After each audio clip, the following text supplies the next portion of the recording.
Welcome to the Board Game Snobs podcast. Critically harsh reviews with a touch of class. Thank you, Nigel. Welcome to another Board Game Snobs podcast. Oh, the best podcast when talking about games that are about board games. That sounded really off. Games that are board games? Games of the board games. Because people wonder, what is this podcast about? Board games. Yes. It's in the name. And today is our... B-O-A-R-D. Yes. Today is our special annual episode regarding... things of a sensitive nature. Yes. This is our... All right. Let me digress a little bit. We happen to play two board games that both contain Nazis. The past game night, we played Black Orchestra and Secret Hitler. And we've decided to talk about Black Orchestra and Secret Hitler. But is it okay because you're killing the bad guys? Not necessarily, because at Secret Hitler, I was Secret Hitler. That's true. And so technically I was not killing the bad guys. I was the bad guy. But also I routed it out because then I shot Hitler at one point. That's true. So see, we're giving away the story. But before that... Watch us on YouTube if we ever get a YouTube channel. Follow us on LinkedIn, we have Google, a YouTube. It's just audio. Twitter, Amazon.com. Netflix. I don't even want to mention Facebook. They've been in a lot of trouble here lately. They've crashed the market. Let's not talk about... But we do have a Facebook group. Follow us on Instagram. We have a Facebook group. We have yet to receive a whole lot of feedback. We don't need feedback. And even Captain Croc, he's left us hanging. I tell you what, he may not listen no more. Our BGG guild's blowing up. We got 4 people. Oh, hey. And I thought about this here lately. True snobs don't care about other people. I guess so. Your taste is so refined, you don't care what other people got going on. But if you'd like to send us hate mail, or just like... Good mail's good too. No, don't send good mail. Jerry wants to I want hate mail. Okay. Or something you'd like to talk about. Like us to talk about? Yeah. A game they want us to play? Just send us a question. We may have already played it. True that. But we have approximately 1 review on iTunes so far by, I think it was Jeff. Thanks, Jeff. Off of Board Game Geek. And then Frankie from Board Game Geek. Friendly Frankie. He's in our guild, yes. Northern Frankie. Northern Frankie. So those are our 2 fans. Yeah, I think we lost Captain Croc Northern Frankie and Jeff with a J. So hey guys, we do get a good amount of downloads, but getting feedback and all that jibber jabber, it's kind of hard to do apparently. Maybe we put people off. You know what else? What else puts people off? What is it? Nazis. Well, that's true. However, before we go into that, segue. I was going to tell you about my movie I saw last night. Oh, did you? What? All right, go ahead. The newest Care Bears adventure. What'd you see? A Quiet Place. Was it a silent film? It pretty much was. Wow. It's got Jim from The Office. Jim from The Office. However, he showed that persona. This is the first time I've seen him where he wasn't Jim to me. It was very good. Really? Very, very good. However, it wasn't as much on... This was going to tell you the difference between it and Signs. Signs is probably still slightly above it, just because I like the... Mel Gibson and Joaquin Phoenix had a good... I don't know, they had a good chemistry there. Not that this one didn't, but this one actually, despite the trailers making you think it's going to be super like tense and thriller, it was actually a lot of jump scares. Like, alien shows up, bam! I don't do jump scares. And it was scary. And there was tension. Don't get me wrong. But it was an incredible movie. And you will cry. And you will laugh. Actually, very few laughs. Mostly crying. But which brings us back to the Nazis. It was good. Yeah, very, very few laughs, mostly crying. All right. So we played a co-op / solo board game. It's mainly co-op. The review you posted and then took down. Yeah. I'm laboring over it. Why? Well, I'm getting to that. Okay. Black Orchestra. Black Orchestra is based, well, for all you history fans, it's based on a 2008 film with Tom Cruise, Valkyrie. Is that what it's based on? No, It's actually historical. Like what? That's an actual historical event where those some dissidents within the German government attempted to kill Hitler. It's very, very fascinating, but I won't get into the history of it. Long story short, it is published by... We never talk about who publishes these games. I try, and you dismiss me. You're like, nobody cares. Well, I'm trying to change my way. All right? You are the reason most of this doesn't happen. Well, and then suddenly I'm like, hey, we don't ever do this. Yeah. The reason is you. Brought to you by Game Salute. There you go. Okay. And the designer is Philip Dewberry. Do you know what other game that you like that Mr. Dewberry published? A matter of fact, no, that he designed. Matter of fact, it was his first design, according to his bio. Dewberry? Yep. You're not going to see it up there. No. I bought it. You played it once. You really enjoyed it.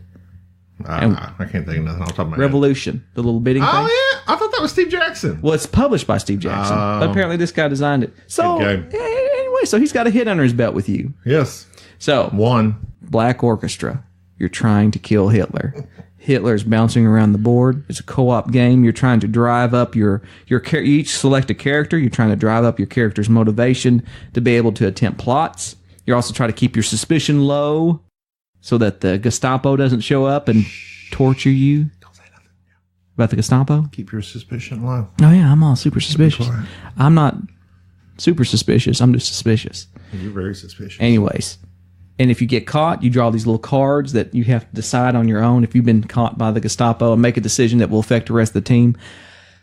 All right. What did you think about it? I know what you thought about it, but I just want you to express it. I was pretty much checked out from the beginning. Yeah. You sucked. And, I mean, I don't know. It just did not do it for me. You left I've played Pandemic. I've played Forbidden Island, Forbidden Desert.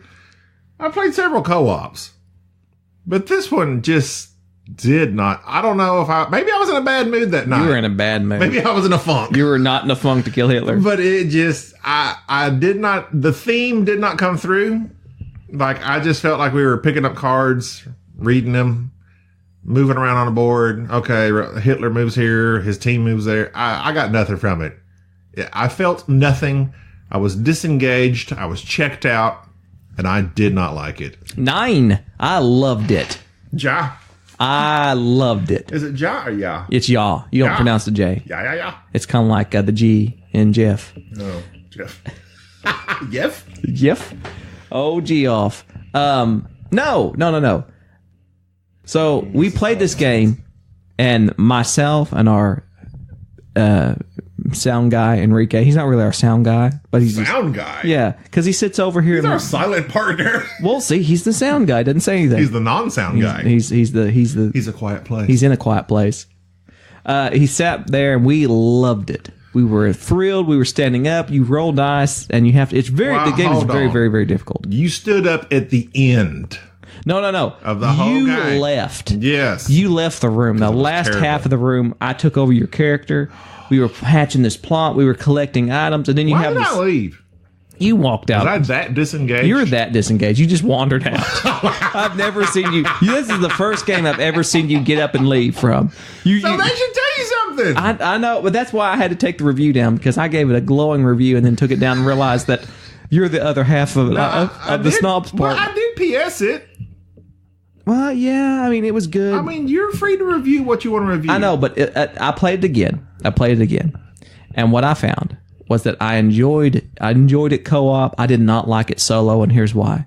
The best part of the game, the absolute best part of the game, is when somebody in the team gets busted by the Gestapo, and they have to make these decisions by themselves. You draw this interrogation card. You have 3 choices. You have to pick one. And they're all very detrimental for the most part. Sometimes you end up betraying the rest of the group, costing them items to get out of jail, or various other things that there might be nothing good. You just have to choose one. Enrique got caught, and Enrique ratted us out, and it cost me certain items that I needed to pull off the plot. That sounds like Enrique. It's just like Enrique. And the game was very thematic, because at the end of the game... False. Go ahead. The game was very thematic because Enrique was in jail. He was recklessly motivated. He attempted the plot and got caught. Then he ratted us out.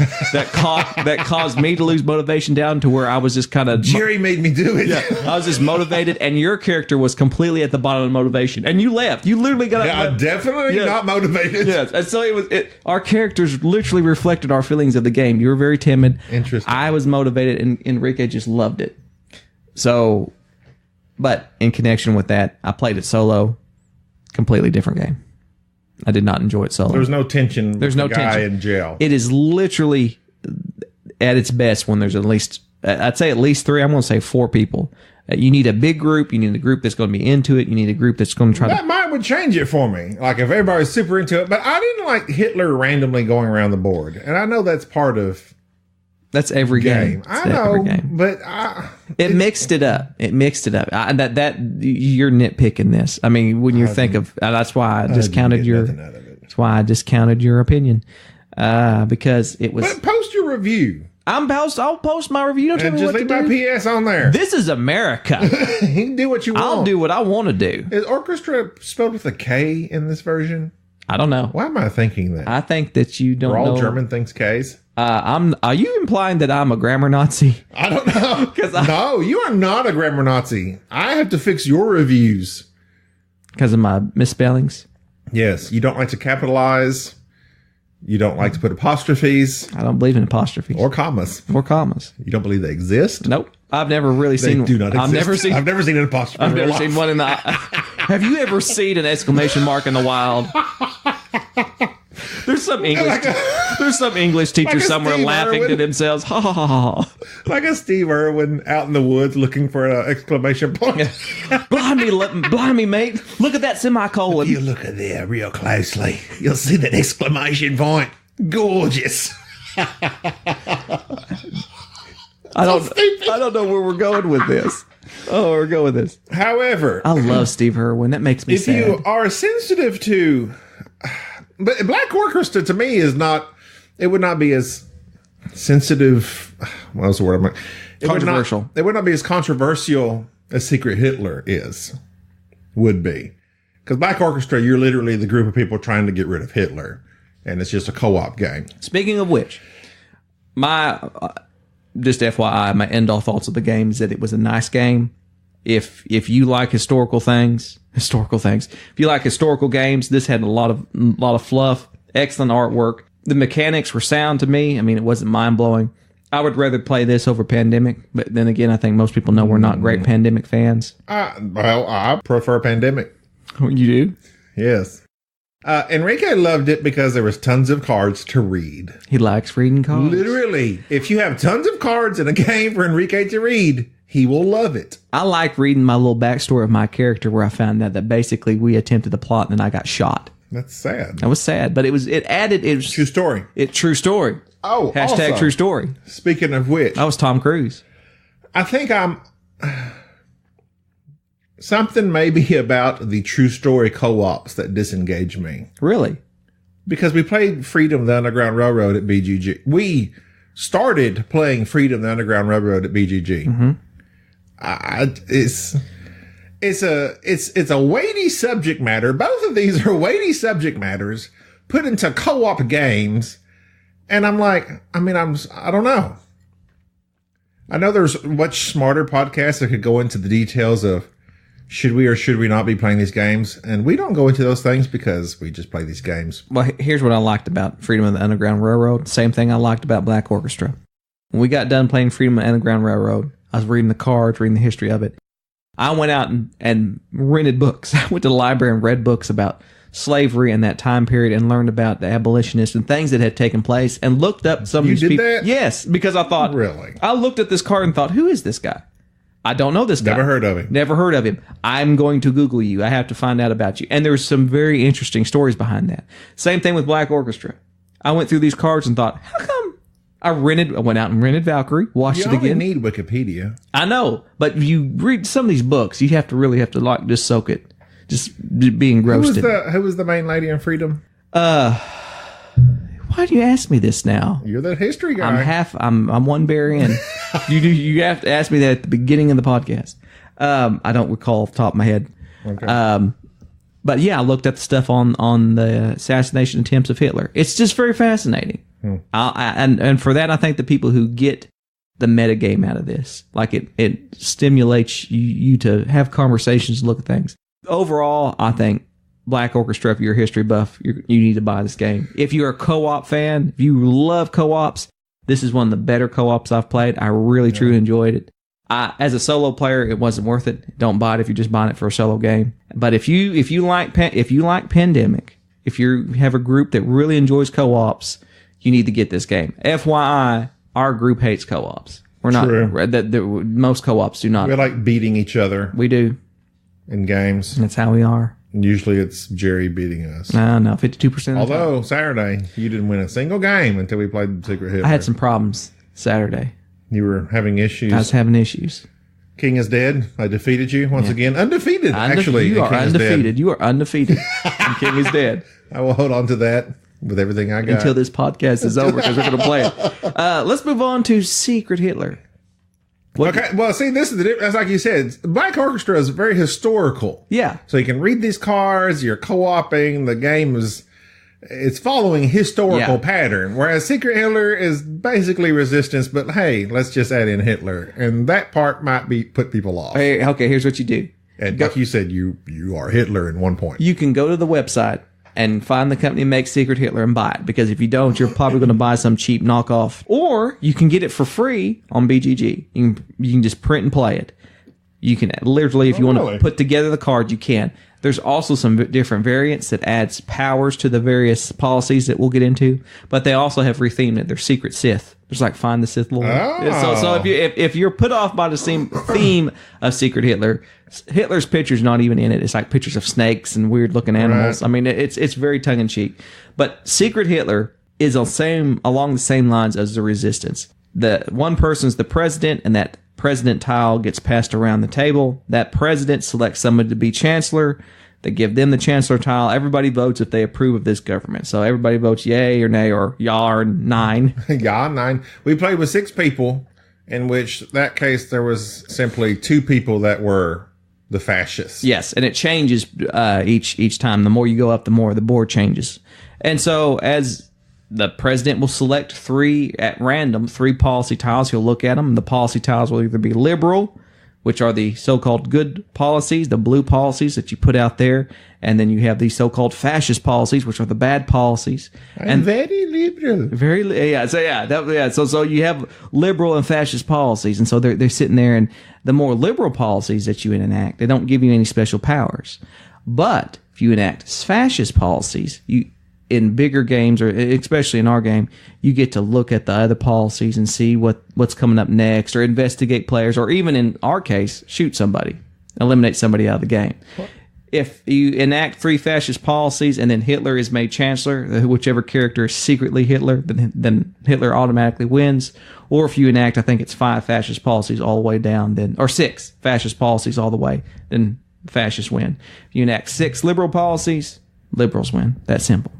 Yeah, the gameplay is very simple. It's basically just drawing those tiles, passing them to your chancellor, testing whether they are the same as you if you're the president. I think that's you may have only all fascist policies, and then everybody becomes super suspicious of you.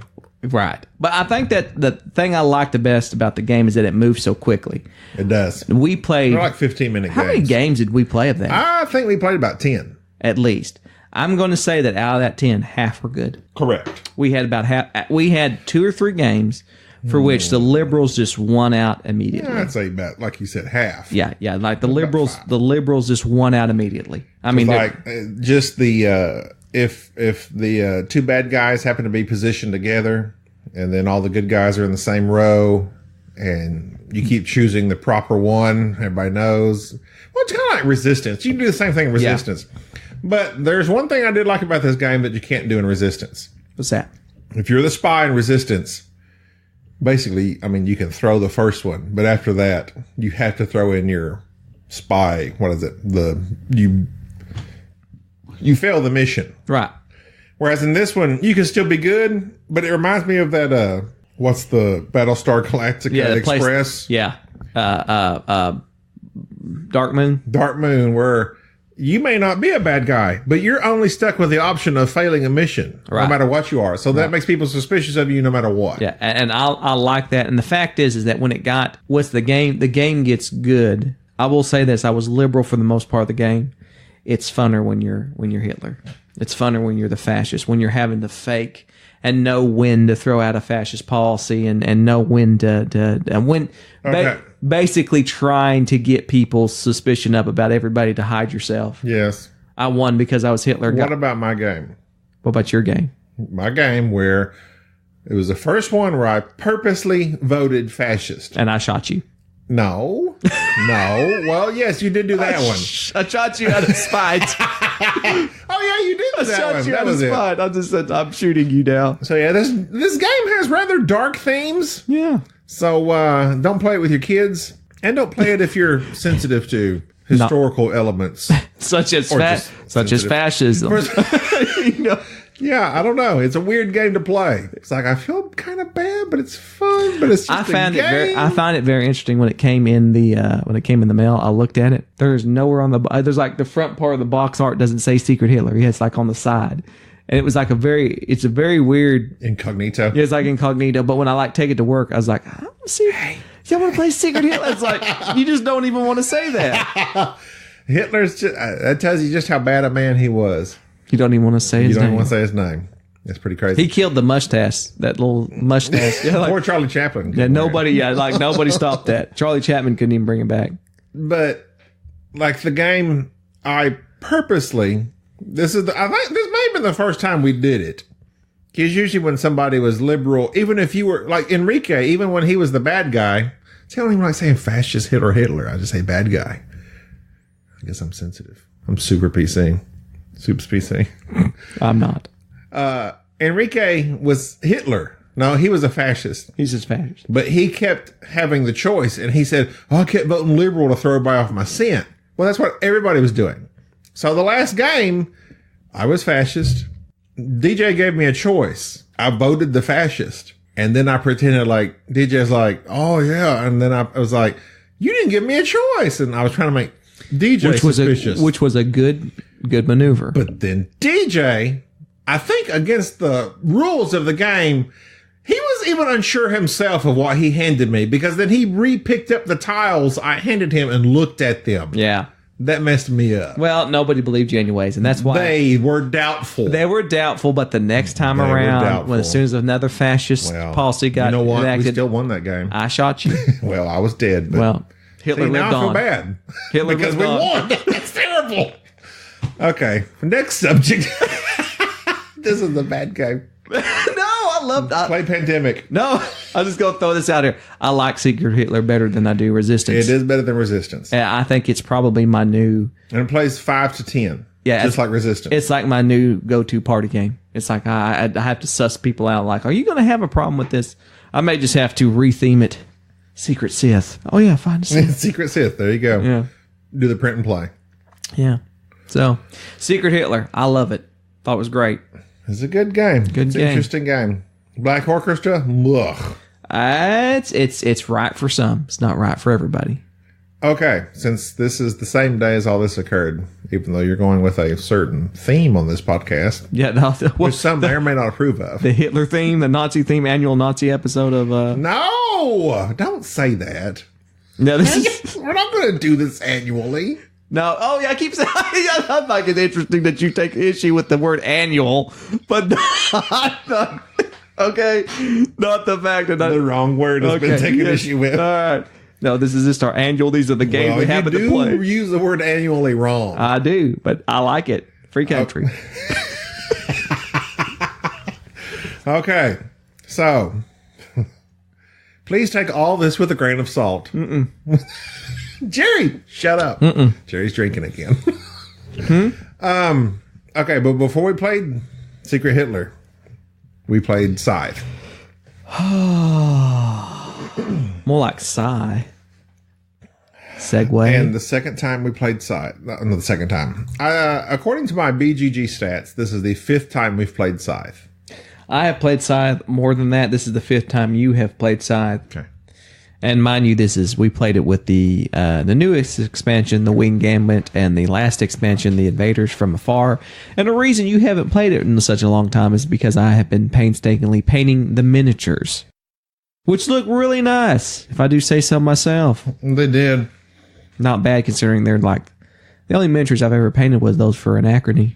Anachrony and Scythe, that's it. I'm working on my Flashpoint miniatures now. Quite impressed. But I digress. I have always thought that Scythe was a good game. Yeah, I know. But I do not think that it is a great game. Matter of fact, go ahead and talk about it for a moment. You didn't have it in your top 10. No, it's not in my top 10. Go ahead and talk about it for a moment, Gobby, while I look something up. Something just come to mind. Scythe. Of course, Stonemeyer. Everybody knows that. Scythe. We played Scythe. The first time you brought it over here, you bought the mega Kickstarter version of it. Deluxe pieces. It was a beautiful board, beautiful art, beautiful pieces.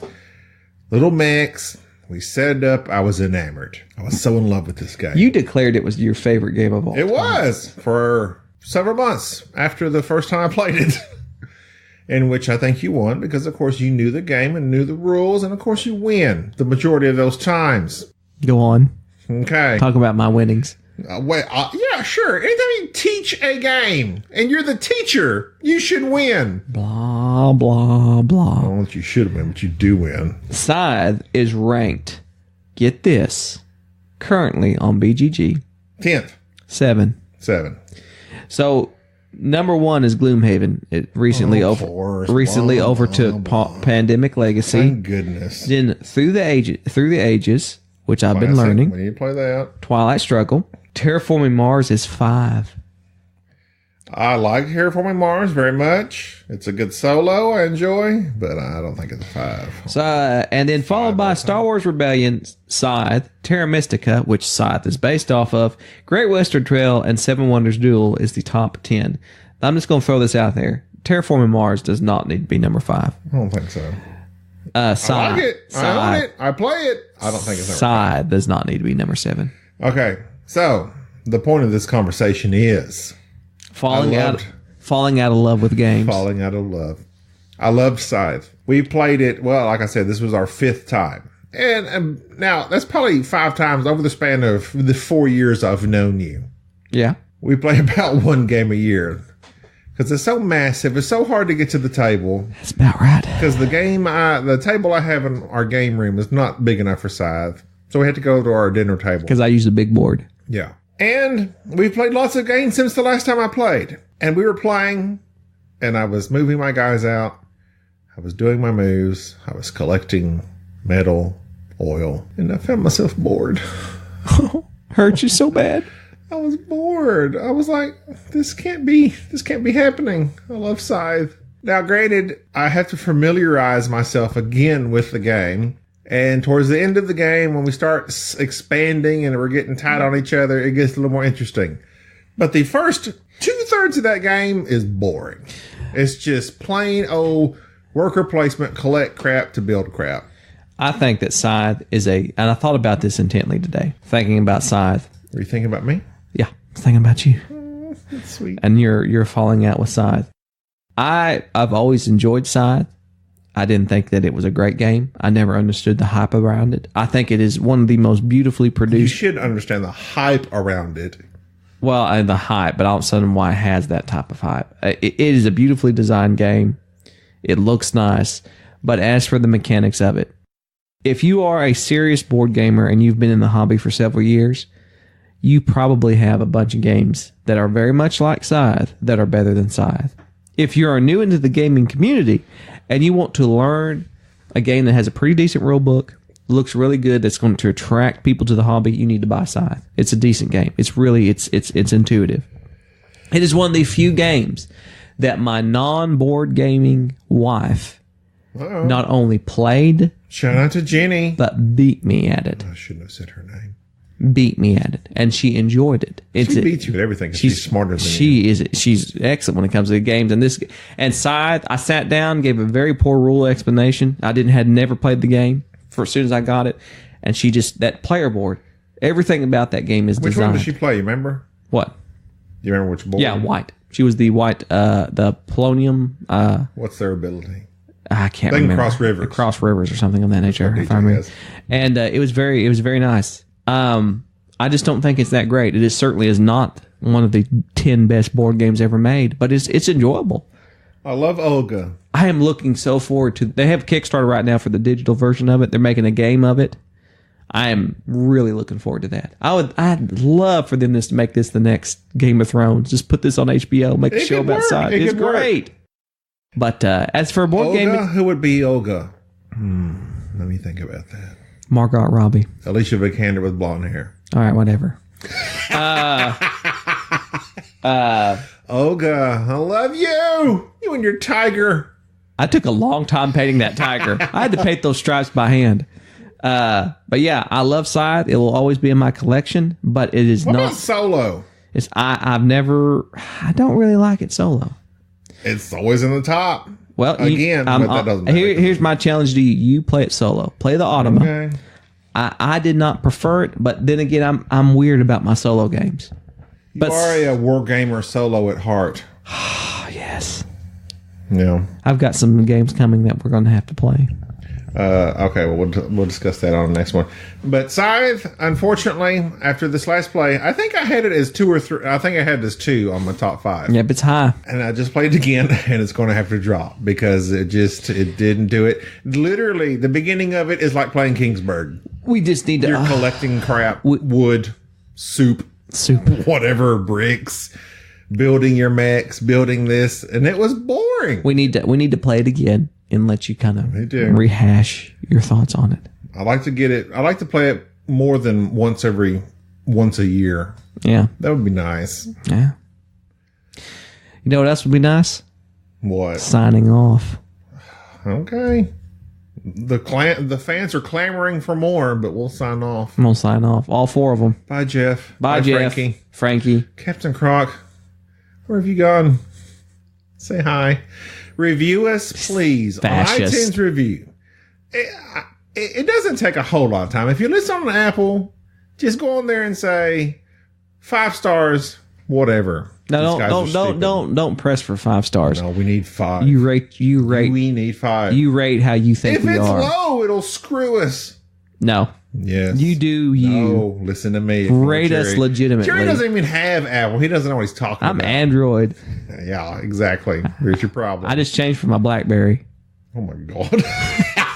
Nokia. Look at my Palm Pilot out. This is bye. Bye. Okay. I'm Gobby. I'm Jerry. You gotta do a proper sign off, Jerry. I'm Jerry. I'm Gobby. This is Jerry. Signing off. Bye-bye. Thank you for listening to the Board Game Snobs. Stay classy.